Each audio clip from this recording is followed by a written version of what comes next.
एक पावन चरित्र है श्री भक्त गोपाल चरवाहे का।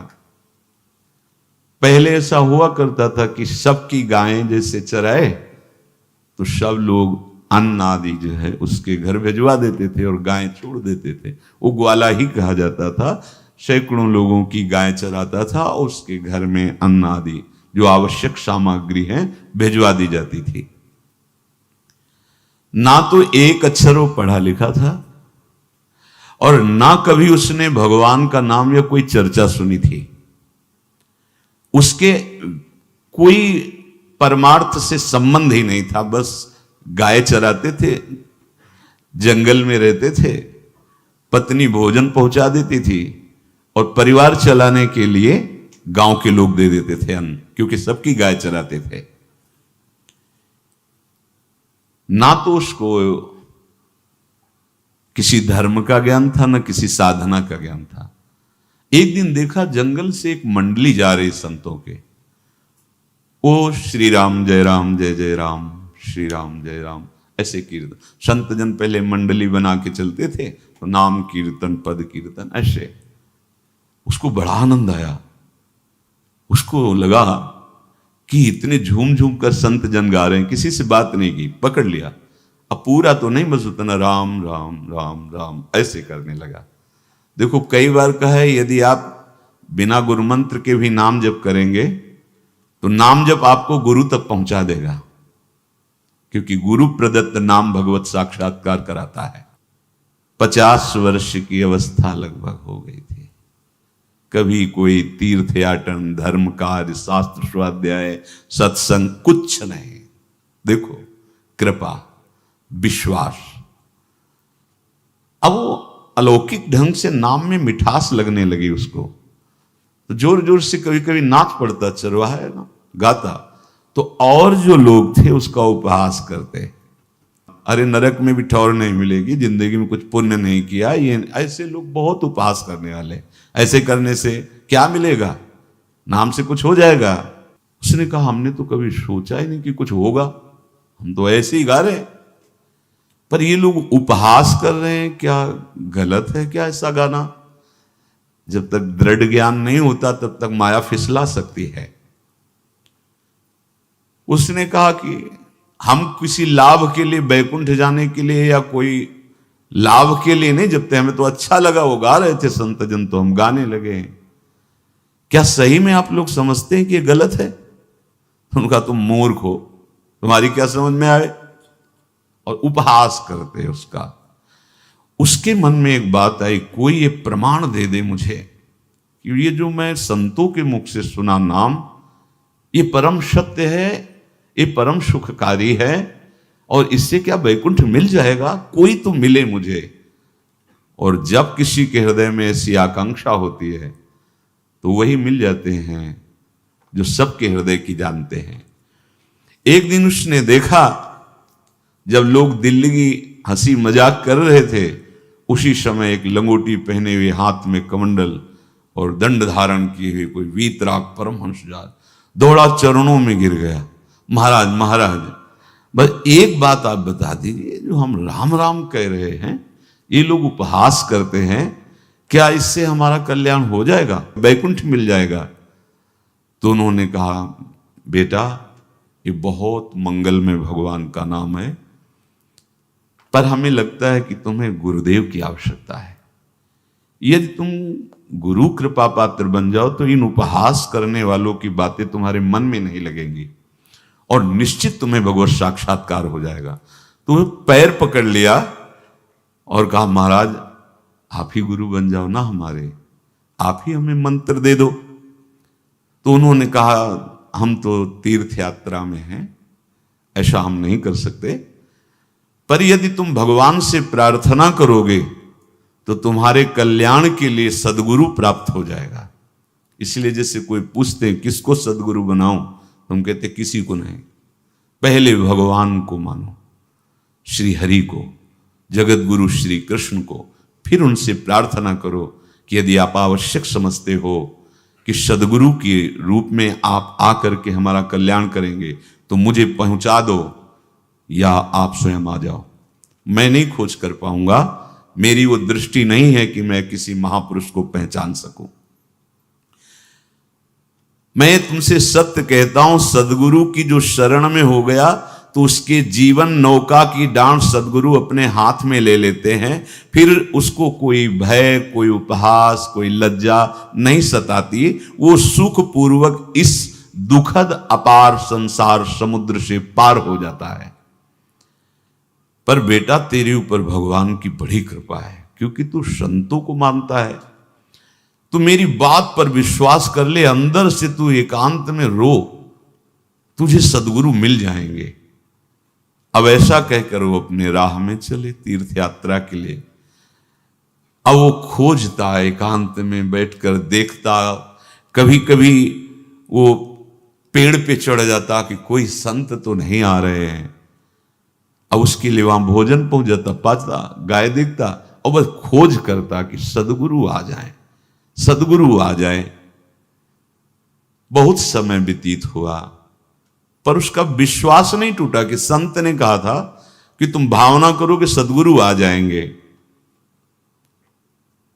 भगवान सदगुरु बन करके आ गए। वही है सदगुरु।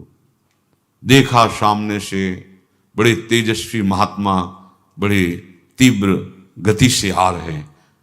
वो दौड़ा, गुरुदेव गुरुदेव, चरणों में लौट गया। चरणों में जे ही गिरा तो एक बिजली सी दौड़ी उसके हृदय में। अब बात बन गई, गुरु मिल गए। वो खड़े हो गए। देखते ही सात्विक भाव उत्पन्न हो रहा है, आंसू निकलने लगे। देखते ही मन में आया कि जो संत कह रहे थे सदगुरु मिल जाएंगे, यही हमारे सदगुरु हैं। हृदय में उत्साह, आतुर आवाज, प्रभु मुझे भवसागर से पार करने वाला गुरु मंत्र दे दो। ऐसे थोड़ी दीक्षा दी जाती कि गली चलते दी जाए। दूंगा, जा पहले स्नान करके आ, फिर एकांत स्थान में बैठेंगे, फिर तेरे को उपदेश देंगे। बोला, महाराज मैं जंगली आदमी हूं, गाय चराता हूं, हमारा घर बार से कोई आना जाना नहीं, यही भोजन आ जाता है।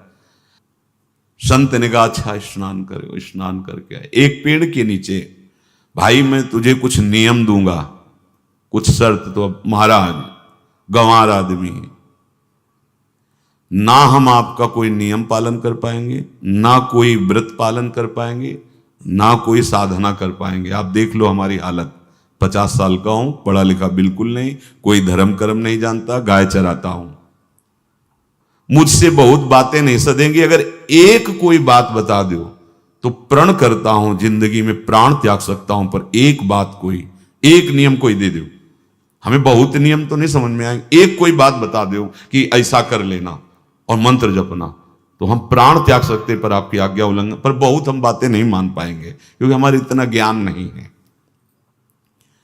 गोपाल के वचन सुन करके बहुत प्रसन्न हुए संत भगवान। एक नियम तुझे देता हूं, हमारे आराध्य देव श्री कृष्ण हैं, गोविंद हैं। आज से तुम्हारे आराध्य देव गोविंद हुए, हां श्री कृष्ण हुए। बिना उनको पवाए तुम्हें पाना नहीं है, बस यही तुम्हारे लिए नियम है। तुम्हारे पास जो आवे, सूखी रोटी, दूध, छाछ, जो भी, बिना उनको पवाए पाना नहीं है। सीधा सरल आदमी। गुरुदेव प्राण चाहे चले जाएं, बिना उनको पवाए आज के बाद कभी जिह्वा पे कुछ नहीं जाएगा। ऐसा गुरुजन आदेश करते हैं वैष्णव मार्ग के पथिकों को कि जल भी बिना अर्पित किए मत पियो। अगर आप बिना अर्पित किए पीते हैं तो आपकी बुद्धि में इष्ट देव के प्रति ममत्व तो नहीं आ पाएगा, नहीं आ पाएगा। अब तो गोपाल नाच पड़ा कि गुरु मिल गए, गुरु मंत्र मिल गए और इष्ट का पहचान मिल गई। उसी समय घर से भोजन आया, वही कभी चटनी रोटी, ऐसे ही बैठा एकांत वृक्ष के नीचे, आओ गोविंद भोग पाओ। अब गोपाल विचार में लगा कि आ तो रहे हैं ही नहीं, और गुरुजी ने कहा बिना पवाए पाना नहीं। पूरा दिन व्यतीत हो गया। गुरुजी कह रहे थे घट घट में विराजमान भगवान है तो कहीं से भी प्रकट हो सकते हैं, तो अंदर मंत्र जपता हो, कहता आओ भगवान, पाओ आके, नहीं आए। महाराज हमारे गुरुदेव ने आपका ध्यान जो बताया था वैसे ही आओ, आप पाओ आकर के। रात्रि हो गई, देखा पर वो नहीं आए तो भोजन उठाया, गाय को पवा दिया, तो बहुत सी गायें थी, भूखा रह गया। दूसरे दिन फिर भोजन आया, एक पत्ता टोरा, जल से छिड़का पत्ते में और भोजन रखा, भगवान को फिर पुकारा, आओ प्रभु। गुरुदेव ने आज्ञा की, बिना आपको पवाए हम अपनी जबान में नहीं रख सकते। शाम हो गई, रात्रि हो गई, फिर गौ को दे दिया, नहीं पाया। अब एक तो 50 वर्ष की अवस्था और गौओं के पीछे दौड़ना और भोजन पाना नहीं, शरीर में सामर्थ्य धीरे धीरे कम होने लगी। तीसरा दिन, चौथा दिन, पांचवा दिन, छठा दिन, सातवां दिन, दीनानाथ प्राण चाहे निकल जाए, हम गुरु की आज्ञा नहीं तोड़ सकते। अगर आप नहीं आएंगे तो भूखों मर जाऊंगा। पर हम ये बात देखो, ये बात चरवाहा है, कोई साधना पूर्व की नहीं। गौ सेवा के प्रताप से उससे संतों में प्रीति हो गई, नाम की कृपा से, गुरु की कृपा से नामी की प्राप्ति की चाह। ऐसे कई दिन व्यतीत होते गए, अस्थि मात्र होए रहे शरीरा। पूछते कि क्या बात है, भोजन तो हम रोज लाते हैं, आप रोज लेते हैं, क्या पाते नहीं? आपका विषय नहीं। शिक्षा मिलती है, अपने गुरु उपदिष्ट साधन को किसी से बताना नहीं चाहिए। गुरु उपदिष्ट साधन जब तक सिद्धावस्था ना पहुंच जाए तब तक गुप्त रखा जाता है। जो जैसे आप सत्संग सुन रहे हो, इसमें कोई वचन आपको लगा, पकड़ लिया, अब वो जीवन में तभी बोलना जब उसका प्रभाव हमारे जीवन में आ जाए। नहीं ऐसे नहीं बोलना, नहीं तो निकल जाएगा। और अगर रोक लिया तो मंथन करेगा अंदर और आपको उसमें स्थित कर देगा।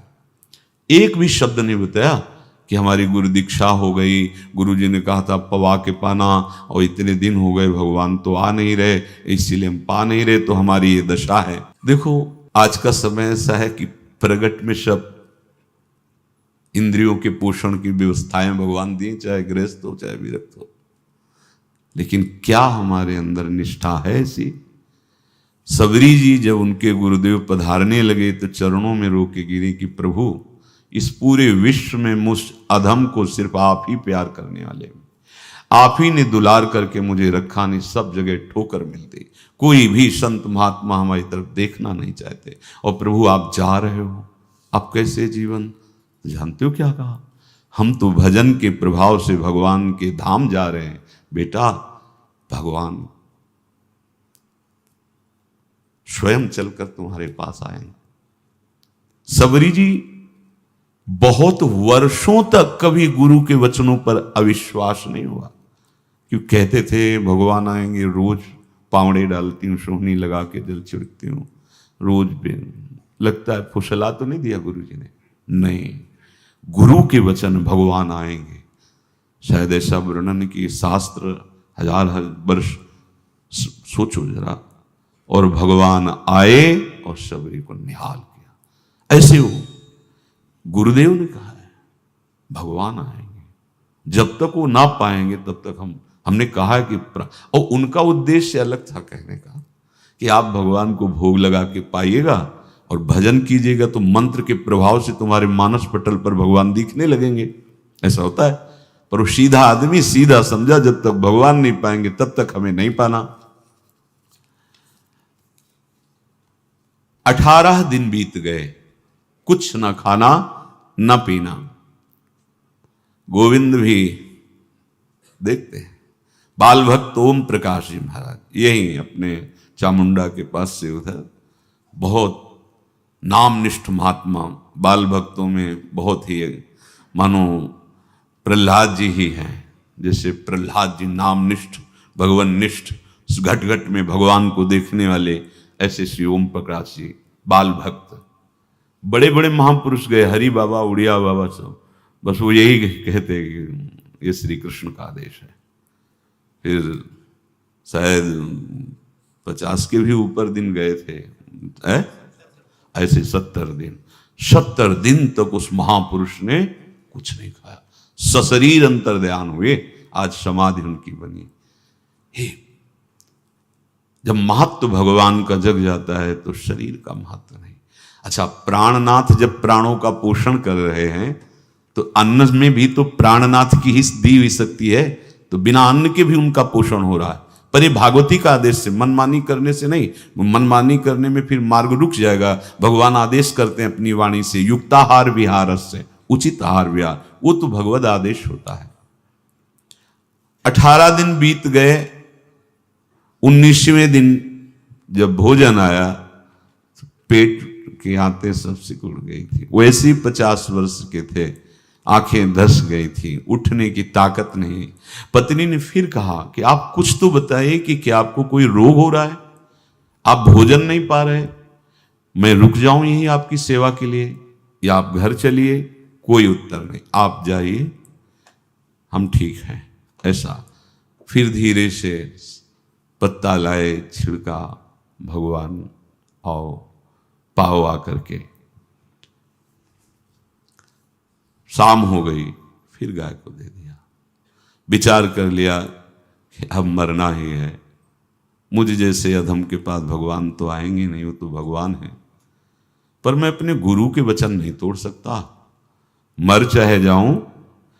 27 दिन व्यतीत हो गए, एक कवल भी अन्न नहीं पाया। न चलने की शक्ति थी, न पत्ता लाने की शक्ति थी, न जल छिड़कने की शक्ति थी। जिस पात्र में भोजन लाई थी, लेटे ही लेटे खोला और कहा, प्रभु मुझे पता है वह आप इस शरीर से नहीं मिलोगे, पर आप जान लो मैं अपने गुरु की आज्ञा का उल्लंघन नहीं करूंगा। ये मतलब जितने महान हुए हैं सब निष्ठाओं में निष्ठावान हुए हैं, अपने लोग फिसड्डी हैं। जरा सा कोई दुख, जरा सा कोई सुख, फिसल जाते हैं। प्राण अनंत जन्मों की बिगड़ी 27 दिन क्या होते हैं, क्या होते 27 दिन? अनंत जन्मों का जमा कूड़ा करकट भगवान साफ कर रहे हैं। ये जो तन्मयता, गुरु निष्ठा, जो प्राण भूख से व्याकुल, सब भस्म हो रहे हैं पाप अनंत जन्मों के। अनंत जन्मों, जैसे हम सोचे कि भगवान इतने निर्दयी कैसे हैं? नहीं निर्दयी, आत्मा को कुछ फर्क नहीं पड़ता। और शरीर ने जो किए हैं जन्म जन्मांतरों के, वो निष्ठा के कारण दुख नहीं पहुंचेगा। निष्ठावान को दुख नहीं पहुंचता, वो आपको दिखाई देगा दूर से, उसको दुख नहीं पहुंचता, क्योंकि निष्ठा का कवच है, वो कभी कोई भेद नहीं सकता। किसी भी माया के यंत्र में ताकत नहीं कि निष्ठा को भेद सके, उसी को निष्ठा कहते हैं, नहीं भेद पाई। 27वां दिन है। पति की दशा देख करके कहा, स्वामी अब तो आप कहोगे भी तो मैं नहीं जाऊंगी। हम आपकी दशा, इशारे से कहा, आज भर चली जा, क्योंकि उसको लग रहा था आज प्राण निकल जाएंगे। आज भर चली जा, फिर कल से जैसी तेरी आज चली जा। इशारे से, बोलने की भी सामर्थ्य नहीं थी।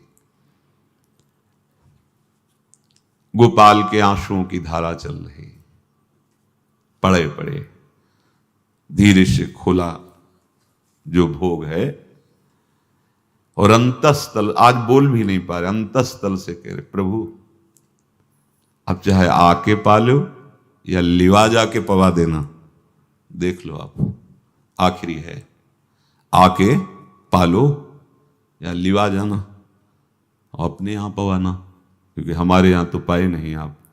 बड़े प्रेम से अंदर से आवाज आई, गोपाल।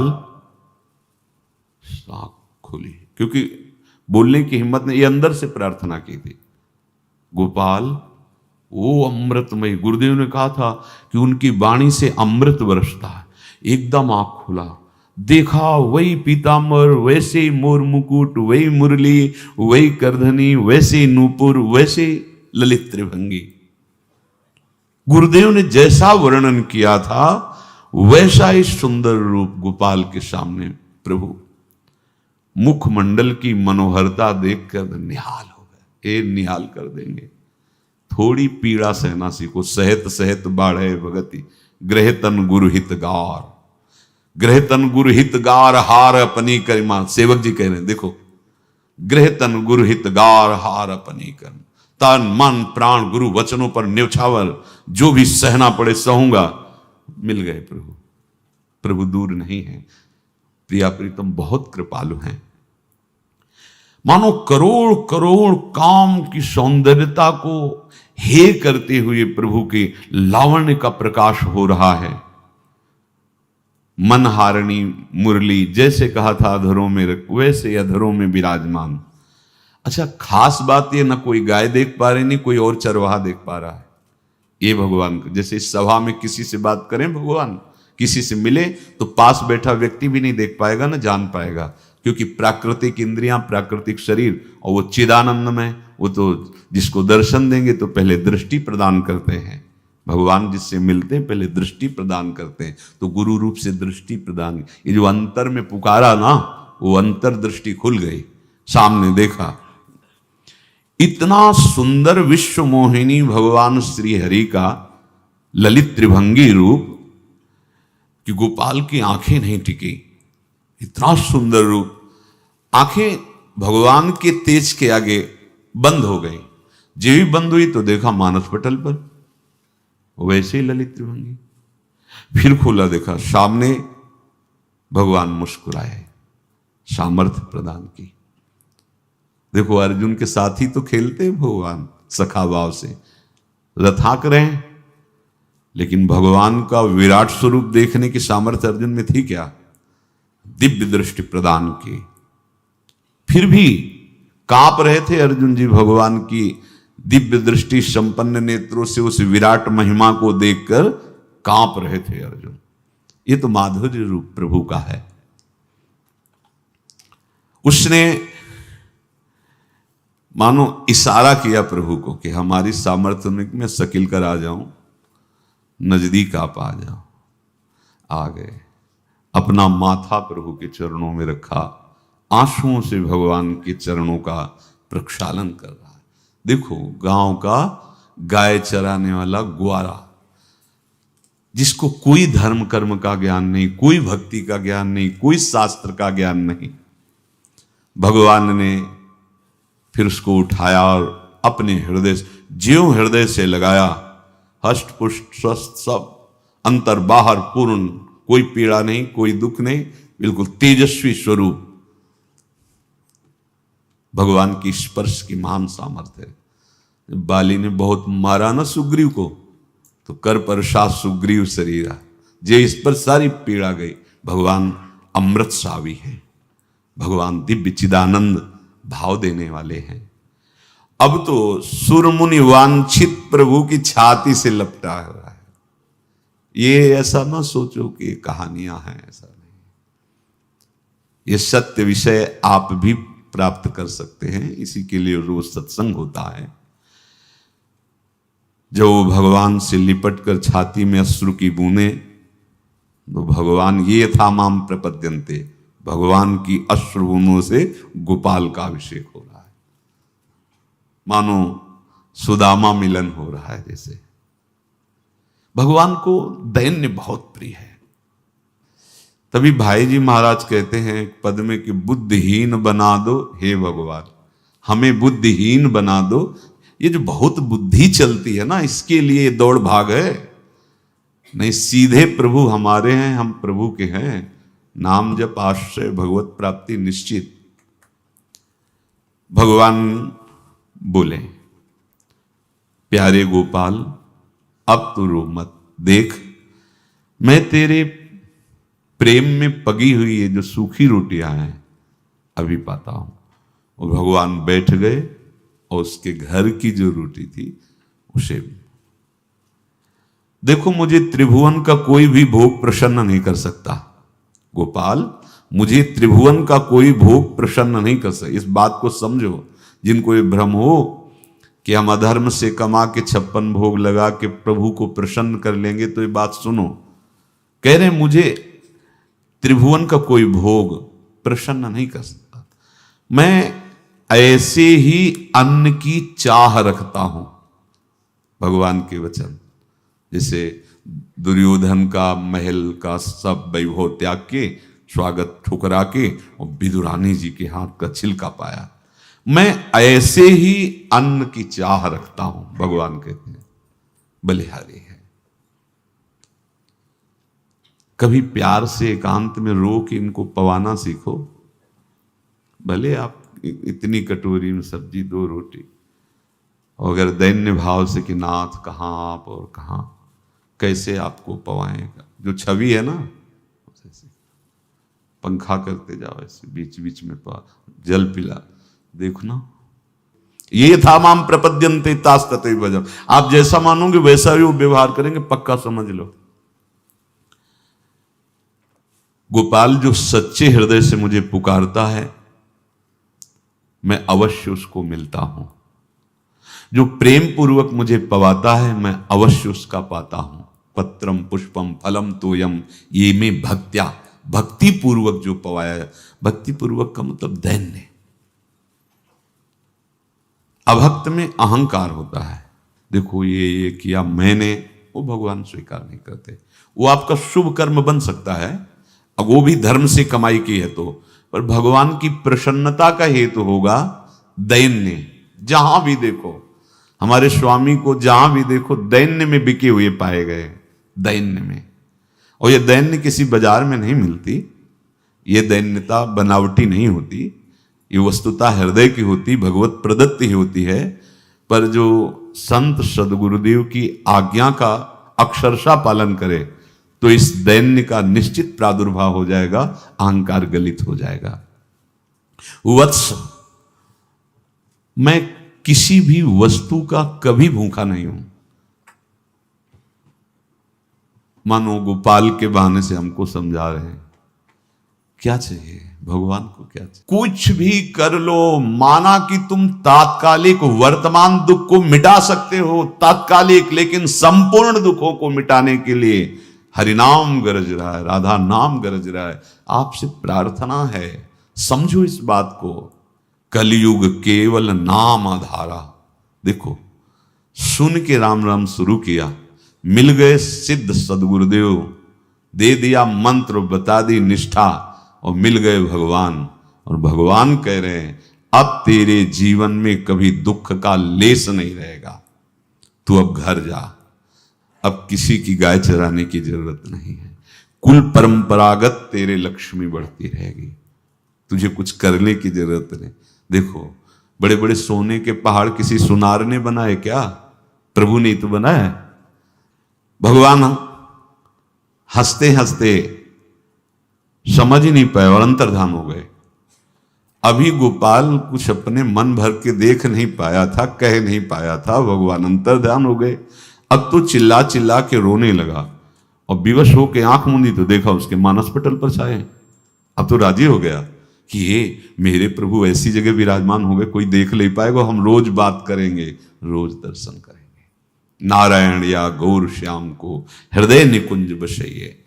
तो इसलिए धैर्य धारण करके, कितना भी कष्ट हो, अब पीछे मत हटो, फिसलो मत। माया अपने पार्षदों को भेजेगी। प्रभु का चिंतन छूटे वो कुछ भी स्वीकार नहीं। प्रभु का चिंतन होते हुए जो हो रहा है उनका सृष्टि का कार्य है, जो जो जिसको सेवा दी हो रहा है।